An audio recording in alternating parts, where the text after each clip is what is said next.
Hey guys, it's grazygal here, and I'm doing a video on Mental Health Awareness Week. I thought I'd share my story and a little bit of my past and the help I've had throughout my life. I just want to share my experience of having mental health. So I think I should start with maybe telling you a little bit of my story and my diagnosis.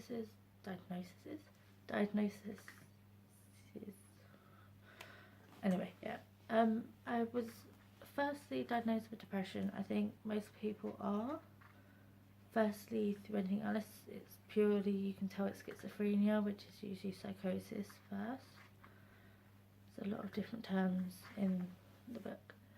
So I was diagnosed with depression at the age of 13/14, and it was I'd actually just been having trouble at school. I was always feeling down. I was just constantly like in this bad state of mind.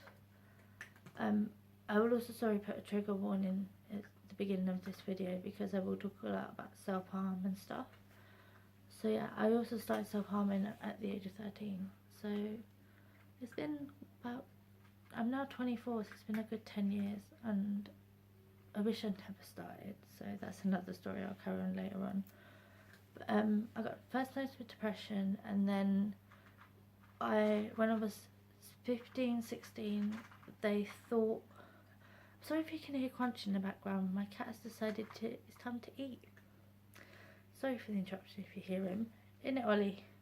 Maybe I'll show you later. Yeah, so about 14 or 15, I was diagnosed as emerging borderline personality disorder, or BPD, or emotionally unstable personality disorder, which is a new word they brought in, which is EUPD. Yeah, EUPD. Sorry, I'm not really used to it. I'm used to the BPD side. That's how I was diagnosed. Yeah, it came out as emerging because apparently they can't diagnose you until you're 18, fully diagnose you as it until you're 18. So I guess it was always put as emerging. Yeah, sorry, the cat's just come on the bed.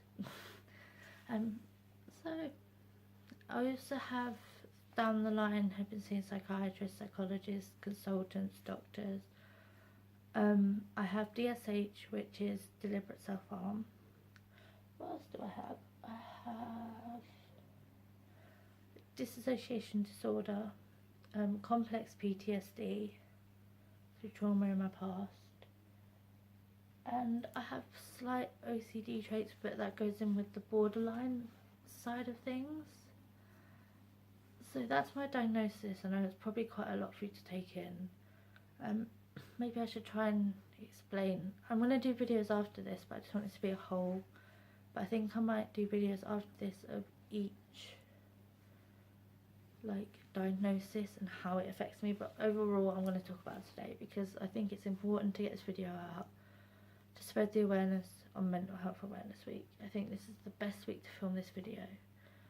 So hopefully I'm filming this on, well, it's now Thursday morning.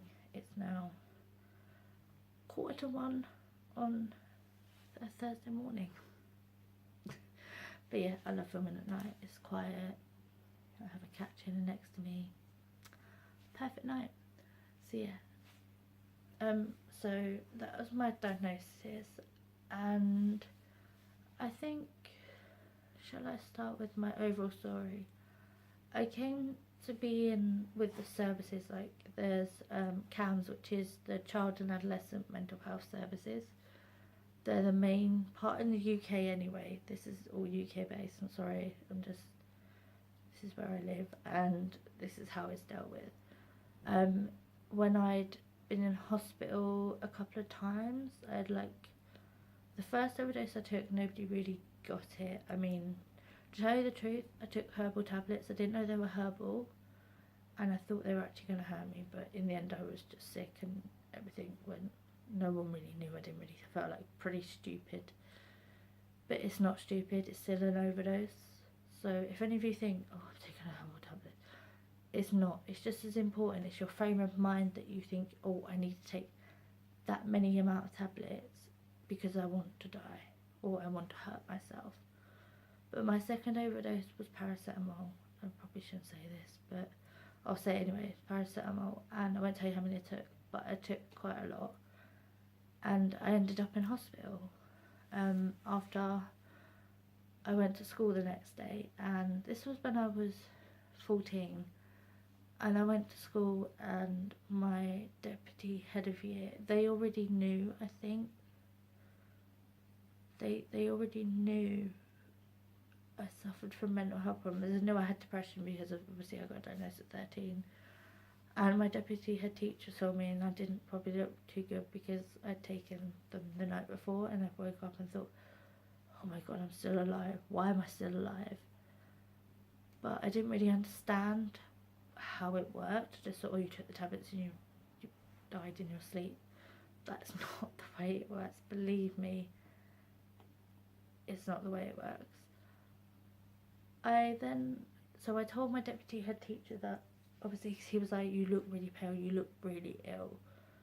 And I was like, can I talk to you? And he pulled me to the side, and I said, I've taken blah blah paracetamol. And he took me to the side, and in the end I ended up in hospital on a drip with, they have an antidote, but turns out I'm a bit allergic to it because I vomited. This is what I want to put people off, because I want to tell you the whole thing. I basically vomited so much that it clogged my airways, and basically I was choking on my own vomit, and I collapsed. Okay, I was in a hospital bed and in a hospital, but yeah, I collapsed and had to get the suction into a tube and get them. They took it out, and then I woke up on oxygen because my oxygen sats had dropped. So they had to stop that and just flush fluids through my kidneys so that it would flush all the paracetamol out. So that was my first, and then there was I think a 3-month waiting list at that point. Don't give me, I think it was 3 months before I saw someone from CAMS. So yeah, that was my first real overdose. It's my second overdose, but that was my first one that required hospital treatment, and it scared me so much. But I was already self-harming at that point. I was sort of cutting and like just scratching and just general, like just trying to hurt myself. All I wanted to do was hurt myself. And I'm kind of going to explain now why. I'm going to go right back to the past. When I was younger, it takes a lot for me to say this on camera, but I was abused by a very close family member, and it was physical, emotional and sexual. So I never told anyone until the ages of 17. No one knew. So even this period of time, no one knew still. I kept it secret. It was my secret. I didn't want to tell anyone. The abuse did stop at 15 though. When I was 15, the abuse stopped. So it was still ongoing even when I was diagnosed with depression and stuff, and I wasn't going, and things, I wasn't going to school. I happened to go on a family holiday with this person, the abuser, in year 7, and that was when you were about 11, 12. Yeah, it was about that. And then it all kicked off from there, because it was kind of like, it all sort of hit me a bit. I don't know how to explain it. But yeah, it really hit me, and so that's when I really started to get really ill. I will tell you the truth, I was a freaking worst teenager ever. Think of a teenager that's reckless wild. I was 10 times worse. Sorry, that's my shoes. My little man's cuddled up. You can see his little tail. Tickle. Yeah, sorry. This should be a serious video, but cats are just cute. Yeah, so I had past experience of abuse, and at 15 I managed to hit back and he hit me and I hit him back, and I've never seen him since that day. I've not seen him once since the age of 15. I said no, I don't want to see him anymore. Mum was like, why? And I was like, just argument, things you don't know. And I guess she said, my mum and me have spoke, we've had family therapy, and she said that she thought back then that there might be something going on, but she wasn't sure, so she didn't know whether to say anything, because if she said it wrong, she might have made me think like, oh my god, like, is that how it's coming across? You know, it's hard, it's really hard. So I guess, yeah, but so that was like 13 to 14. I was a reckless teenager, out drinking every night, smoking, being promiscuous at the age of like 14 to 15. It was all signs of borderline leading up to this now, but back then I didn't know. I have never heard of the word borderline personality disorder before. I know depression. I think most people know what depression is, but when you got going into different types of mental health problems, I mean, autism and Asperger's and all stuff all come under mental health too. So it's kind of like there's certain aspects of mental health that are really talked about, and then there's the other half that's not talked about, and it should be talked about. This is what Mental Health Awareness Week is about. So anyway, sorry, I'm really off. But anyway, yeah, that is what it's supposed to be about. And my story carried on that way. When I was between 14 and 15, I never went to school, well, hardly one day a week maybe. I was always bunking off class. I would just go smoke and drink with my friends. I would be walking through the town centre at 3 o'clock in the morning, and there'd be creepy guys, and you know, you'd end up talking to the homeless people. But do you know what? I'm sorry, but the homeless people are lovely where I live. They used to look after us, actually. Me and my friend used to go out all the time, and they used to look after us perfectly fine. Like, any trouble, any guys come towards us, like, stay away. So they actually protected us. And I think that's what people get the wrong idea about men, like homeless people. They're like all hobos, they're all this. But no, you know what? Some of them I spoke to, and they'd been through war, and yet here they were sleeping in a sleeping bag on the park bench. And I think I felt so privileged to have a home, have a roof, have a bed, have water and food when I want it. And I think that sent me off the rocks a little bit more. I know it was meant to maybe like soak me in and think, what the frick am I doing? But to me in my head, it was kind of like, you've got this privilege, but you shouldn't have. You shouldn't be having this, you shouldn't be having that. It's kind of like it was a never-ending cycle of, you're not allowed this, you're not allowed that. I started not really eating that much. I started cutting down my eating because I was like, I'm getting too big. You know, no one likes me at school. I got bullied quite a bit, but towards the end I started fighting back, and then they kind of didn't touch me again because they knew that they couldn't get me, because my mental health, my depression had me in my head. No one else could get me, because depression would beat everyone in the world. And I think a lot of people with depression would say that the depression in your head, if anyone fought you in the world, depression would be the worst, because it makes you feel so like hopeless. I think there's always that tiny little bit of spark of hope in you, always gonna be. That's just natural instinct. So that was 14 to 15, 16. I went into hospital when I was 15. I mean, I took another overdose, ended up in hospital and on drips and stuff. Another paracetamol overdose. And this time, I think I'd been in 4 or 5 times with overdoses, just gradually over the year. And my mum basically said, I don't feel safe having her home. And there's a crisis team at every general hospital. There's usually a crisis team, a mental health crisis team, that will come down and assess you if anyone comes in from a suicide attempt or anything mental health related. They will come make sure they see you before you leave. So the first few times they sort of see me, if it was the first one, it might just be the one, but this has been like the 6th time. and they decided that hospital would be the best option for me at that point in my life, because I was so reckless, I was so fearless in a way. I had no fear of anything. I was looking at cars and thinking, if I jumped in front of this car, would it kill me? I wanted to go on the top. I look at buildings and think, would I die if I fall from that? That's fearless. People normally look up at buildings and go, oh my god, they're really tall, and have that little tiny little bit of fear. Even if you don't, you still look at that building and think that's quite high. I didn't have that. I didn't think I had that in me, and that's a big thing for me. I was fearless. I was completely out of it. I was not falling asleep with guys, and I didn't know them half the time. I was just like, I'd meet them that night, or I'd be going out and I'd meet them in the park, and that would be it.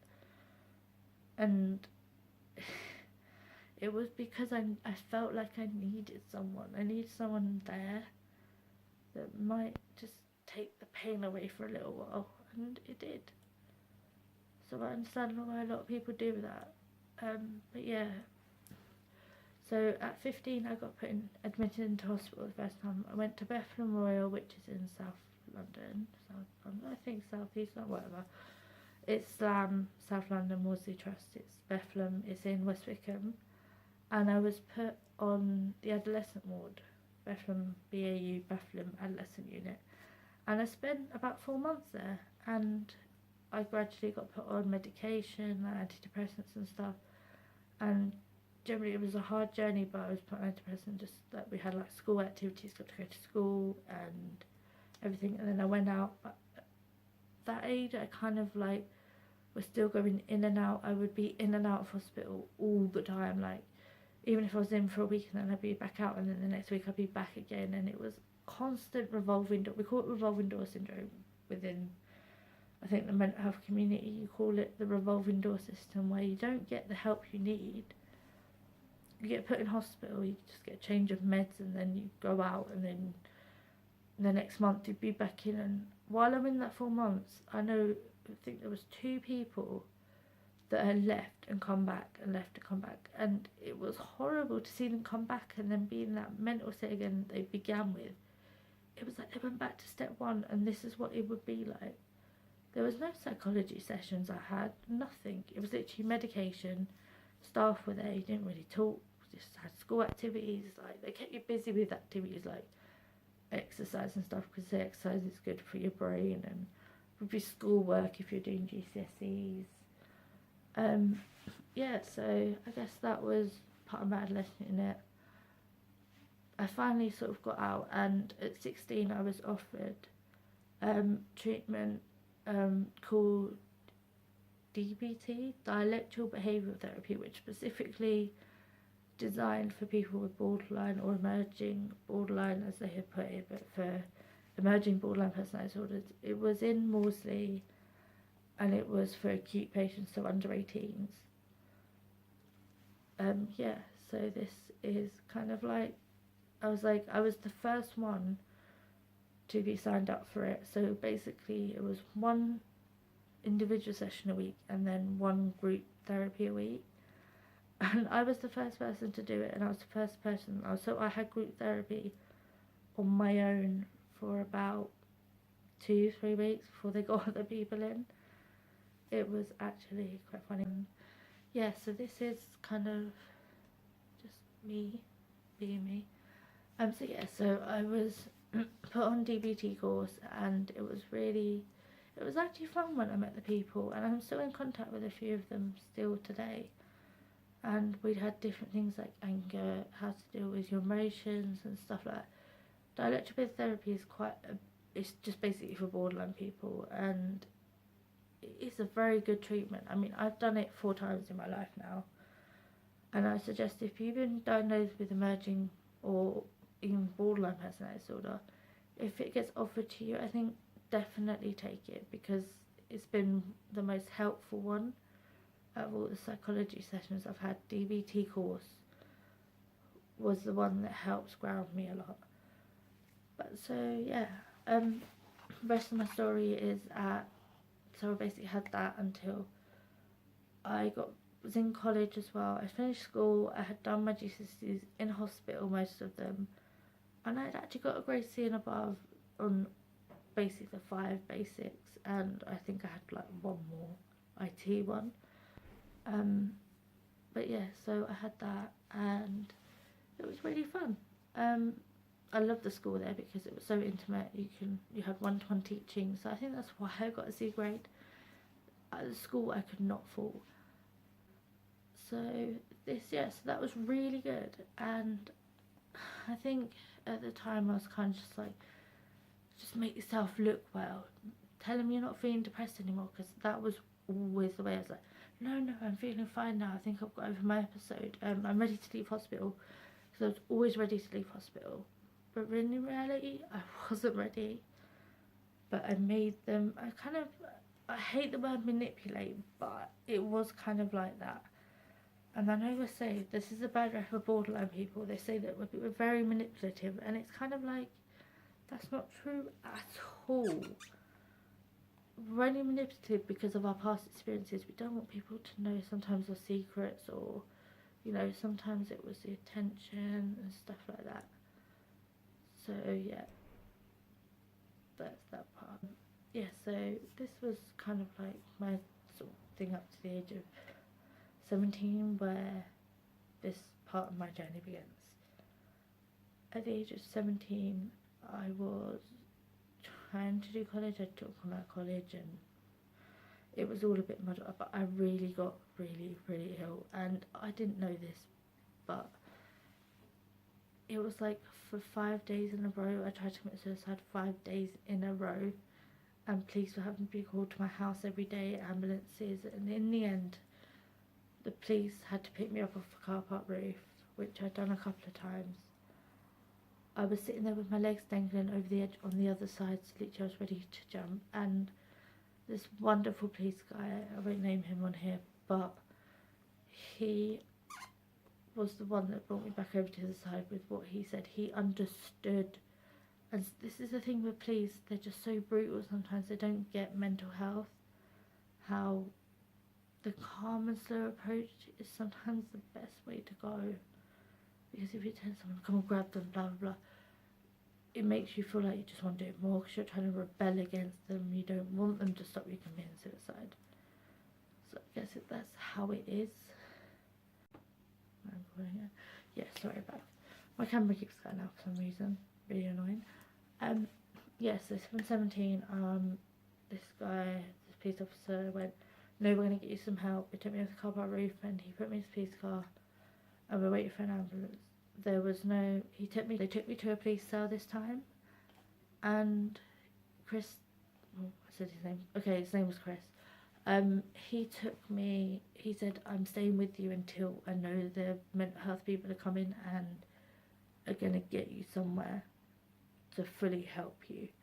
And this is my whole journey started from here, and I basically got put in a low secure unit, which is, there's sort of acute units, which are usually when you're just having a crisis, and once the crisis is over, you leave. Low secure is the level up where there is a lot more restrictions.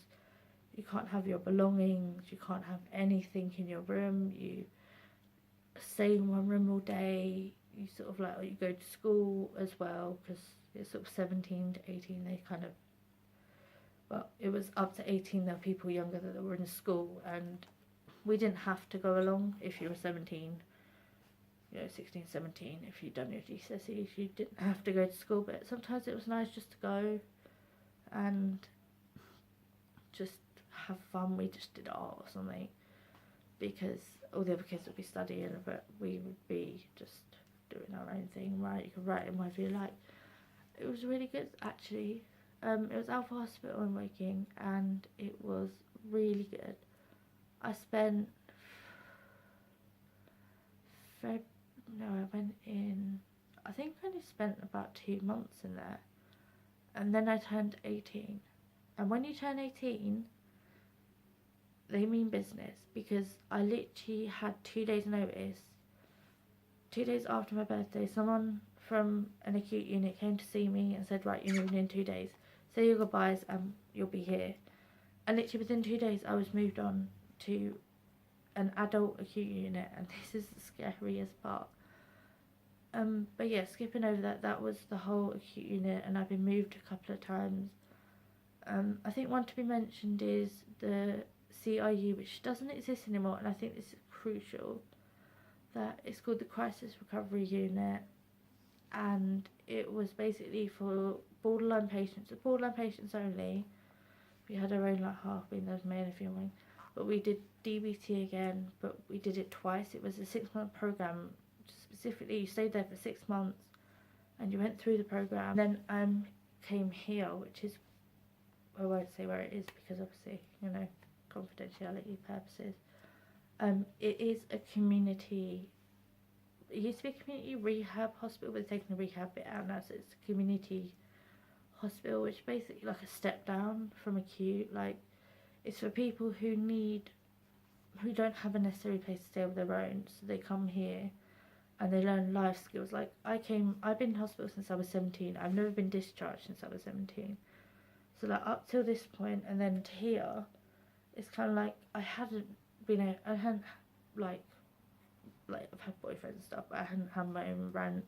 I hadn't been to uni. I hadn't done all the things that normal, I wouldn't say normal, but like the majority of people do. So I guess it was all about teaching myself, and they taught you how to cook, they do activities here, not as much as I'd hope, but it's still okay. Obviously you get your own bedroom. My background is True Blood posters, because True Blood is life. And also I have a cat. Look at his tail. See the tail in the corner. Whoop. He does not give a fuck. Oh well, there goes my monetization. Fuck. Oops. I don't even put adverts on this video, so I'm not making any money out of it. But yeah, so sorry I keep going in between. My concentration is totally out. This is part of my disorder, that my concentration, I can't concentrate on one thing for too long. So yeah, I have written down stuff, so if I keep looking over, I'm sorry, but my brain is frazzled, so I have to write stuff down. So I've been here for 4 years. This is 4 years. I've been in hospital for a total of 7. So when I turn 24, this would be my 7th year. 7 years I've been in hospital. Yeah, hang on, 17, 18, 19, 20, 21, 22, 23, 24. Yeah, 7 years. Fuck me. So I'm 24 in like 8 days. 8 days I'll be 24. Wow. So 7 years of my life I've spent in hospitals, in everything, trying to get the best help I can. And I have to admit, I'm still not sure whether 7 years is worth it. I've missed 7 years of my life out. And the thing is, if my mental health had been treated, I suppose, quicker, like they'd actually taken me seriously enough, or I'd told someone about the abuse earlier and got help earlier, I don't think I would be here right now. I would be living a more normal life, or like a more majority life, you know, like normal people. I want to say normal people because that makes it sound like people with mental health are special. We are not special, not in that way, but you know what I mean. Like, people go, oh, you're special. You're not really. You're a normal person that actually, if you break your leg, people are like all over you, like, oh, I hope you're okay, can I sign your cast, blah blah blah. If you tell someone you have a mental health problem, they want to run a mile, because they don't understand. That's the thing, is the understanding part. I think that's a big part of it, is the understanding. They don't understand it. So most people's reaction is kind of like, oh, I don't understand this, I'm just going to walk. Whereas if you have a broken leg, they're kind of like, oh, we know about this in school. You broke your leg, put a cast on it, put a metal rod in it, and 6 weeks you're fixed. Whereas mental health doesn't have a time frame. You can have a psychosis sort of attack. I wouldn't say attack, but you get episodes, that's the right word, episodes. And it would just, like, they can last like for a week or 2 weeks. A lot of people who have psychosis, they'll have episodes and then they'll be back, and then they'll come into hospital in and out. But that's the different thing to borderline. Borderline is a personality disorder, which means doesn't mean my personality is damaged. I'm just a little different. I'm a little bit weird, a little bit crazy, I think, out there. I've done a lot of things that people wouldn't even dream of doing, but I wouldn't change myself. I would change certain aspects. I wish my brain would feel happiness a bit more, but I've made so many friends in hospital. I've made, you know, I think without the people I've met in hospital, I wouldn't be here today, as well as the treatment. It's all about the friendships I've made as well. Friendships is so important, having people that understand you. They were in hospital, so they understood me. So I think that was the key part. They understood me. So yeah, I think one of my questions was, what would I have changed? I think I would have changed getting help earlier, to tell you the truth. Straight up, I would definitely have got help earlier, because I'm sitting here now and I'm recording this video and I keep thinking, why didn't I just tell them about the abuse? Why didn't I just tell them I'm self-harming? Because now I've lived, oh my god, can you see his little head in the corner? Sorry, he's just so cute. Yeah, sorry about the bandage, if you're definitely for trigger warning. I'm probably rambling on now, so I'm sorry if you're sitting here at this part of the video. Thanks for being here. But yeah, I think I would have changed getting help earlier. So I am going to leave links to Childline, Samaritans, and a couple of other app-based. There's like My Cup of Tea or something like that, which I used to use, which is like a peer support network where you can sign up and either be a listener or someone that needs help, and you get paired up and you can help talk through your differences. Whereas Childline's charity based, and I have used Childline before I was 18, and I have to say they are amazing. I also want to point out, this is not something that's talked about a lot, and it really bugs me, is that men suffer from mental health too.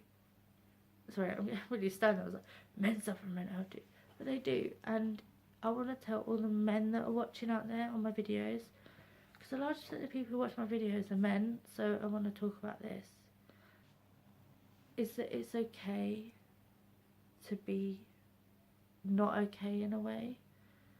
That you don't have to be all manly, you don't have to still be like, take it like a man. Do you know what I mean? You don't have to. Cry if you want to cry.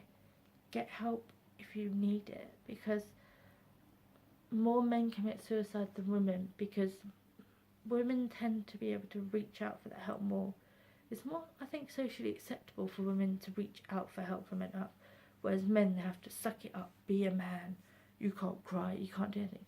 Yes, you can. I want to put it all out there. Me as a woman, I don't care, I'm saying this. Be a man and accept help. That's the way you should be. Be a man by accepting help. That's the way you can be a man. Because you need help. And I don't want the statistics to keep rising of men committing suicide because they can't reach out for help, because they feel like they're going to be humiliated, embarrassed. That shouldn't happen. There's special charities that focus on men's mental health. I'll put all the links in the description below, so if you need to find any of this bits out, you can check it out. But I really wanted to point out, as part of the mental health week as well, that men especially, please, if you're watching this and you suffer from, even if you think you suffer from mental health, please just go to your doctor and just tell them, if they're a good doctor, they won't judge you. They'll treat you as a human being, and hopefully you can get the help you need. Don't keep it in, because don't end up like there's men where I live, and they've been in places like this their whole life because they didn't talk before it was too late in a way, and now that they're stuck in this system for the rest of their lives, and these guys are in their 30s and they're going to be stuck in this routine for the rest of their life. I don't want anyone to end up like that. Even if you're in your 40s, okay, alright, I'm saying it's never too late to get help, because some people like start getting depression in their 40s or something, but these people have been suffering for so long that they found ways of like dealing with it with alcohol, so they turn to alcoholics, or drugs, so they turn into drug users, and that's how they work. And I will put my hands up first up and say I've had drinking problems, I've had drug problems in the past, because it was a coping mechanism, but it wasn't a good one. Whereas now I tend to draw, or like I colour, and I make origami models, and I'm trying to twist my brain into thinking like when everything gets too overwhelming, I'm thinking, right, put your headphones in, put your happy music on, not the sad, the happy playlist. Sorry, this is just me being me. My happy playlist on, and I will dance, or in my room on my own, obviously. But as a bigger girl, I don't really like dancing. You know, I shouldn't be body shit, like, you know.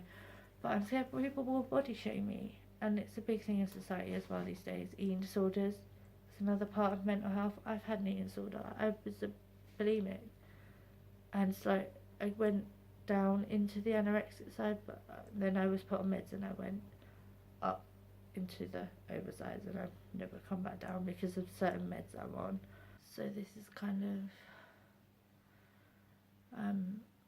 yeah, so I put my headphones on, happy music, it's my distraction now instead of sometimes self-harming, but I do still self-harm. I'm sorry about the bandage, but I will try and cover that up. As you can see, I have the semicolon tattoo, but it's a cat because I just recently lost my cat Copper, so yeah, I said that.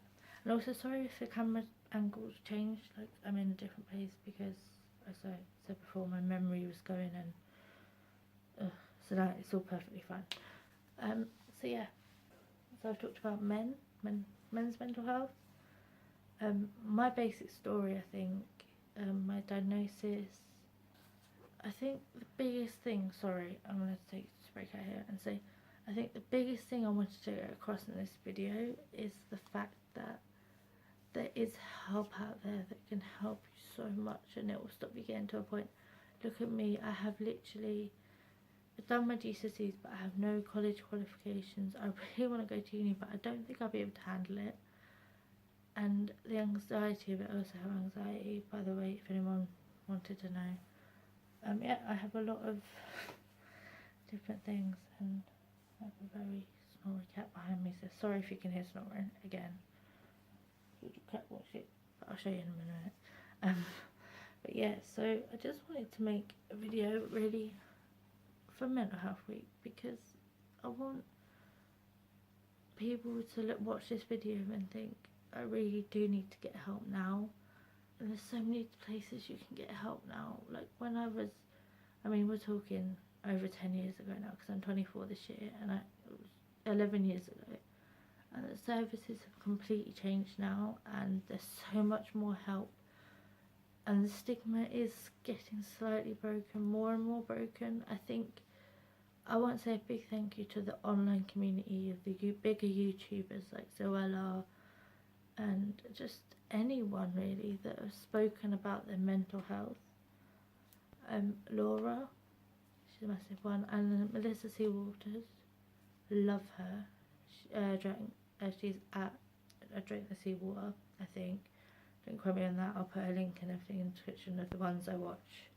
They're really good mental health videos. I do also spoken poetry and stuff. Love the webs. I love the videos, so I'll leave the links for them down below as well. And I'll give you the importance why I wanted to make this video as well, is tell you my experience.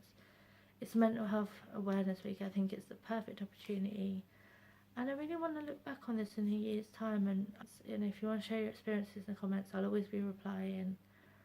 But yeah, the importance of this video is that there's always help out there. There's never any lost hope. The amount of charities there are now, I sound really horrible saying this, but where I live there's 21 people, and about 3/4 of these people are over the age of 40. And you see some of these people, they're in their 60s, their 50s or 60s, and you know they're not going to get better. You know that they're not going to be able to live independently anymore. They're just going to stay here until they can go into a care home. They'll be put in a care home, and that is it. That's their life. I look at that and I really don't want to end up like that. It actually makes me quite upset and emotional. And you might not kicking me. Sorry, this cat just kicked me. Here, what are you kicking me for? Yeah, so yeah, I really want to stress how important it is. The message, I keep saying the message, but what's wrong with your tail? Oi. I'm trying to get an important message across. Ollie obviously doesn't want me to, but I think he wants to see me talking, babbling on as usual. But the important message is please reach out and get help. I don't mind. I'll leave all my Twitter details and Snapchat and stuff below anyway, and you can. My DMs are open on Twitter, so even if you want to privately, anonymously message me, I might set up I don't know, I'll set up an email address maybe if people want to send anonymously, or just DM me, and I will keep everything private and confidential. I'm always going to be here for everyone, I'm sure. I don't think my channel is going to grow hugely, so I think I'm going to be able to help every of my subscribers if they need it. If there's, I have like what, 98 subscribers, and I'm not even at 100 yet, but it doesn't matter, because if 98 people came to me wanting help, I would help every single person as much as I could. I don't care. I know there's these big channels with Zoella and everything they do, and so big that I want to be more personal, hands-on. I want to help people the way I've been helped. And so I'm going to say goodbye now, guys, and I hope you found this video useful. Just remember, I'm here if you need me. I'll leave all the links below, definitely, to Childline Samaritans, the websites I use, and the YouTubers that I watch that are really helpful. I'd like to say thank you for watching this if you're still here. Me babbling on for like half hour. This video's probably about half hour. Me babbling on and So yeah, I want to say thank you very much for watching if you're still here. Well, so sorry guys, I've taken up so much of your time, but I really hope you've enjoyed this video. Okay, because I'm really babbling on. Bye guys, and I shall see you next week. I really hope you enjoyed the video. Remember, give it a like. Please subscribe and press the bell button if you can. You'll get notified of when I post a new video, which will probably be next week. I also have a vlog I really want to put up of, we've just got a new cat, Jazz, my mum's parents' house. We've got a cat, Jazz, not this little one down here. So yeah, I made a vlog of his first day at home, so I'll probably be putting that together. And I've also in the works of making a video for Copper, who a lot of you know on my Twitter account that I lost to cancer in February. And I've got a vlog of different videos I've taken of him and pictures and along his cancer journey. So that's a hard thing to go through to edit right now, but it will be up in the future. The near future will be Jazz's vlog, Copper's. My next video will be 13 reasons why, my opinions. So yeah. Bye guys. Goodbye. Hang on, I'll take you with me, hang on. So goodbye from me. Hang on, this is really just. And this little one, hang on, I'll show you his face. He's so cute. Hey, look. Say hello, Ollie. Ollie. Oh, I'm so sorry for messing my room. Ollie, say hello. Look at this sleepy little baby. Sleepy little baby. Yeah, and Ollie loves you too. Bye.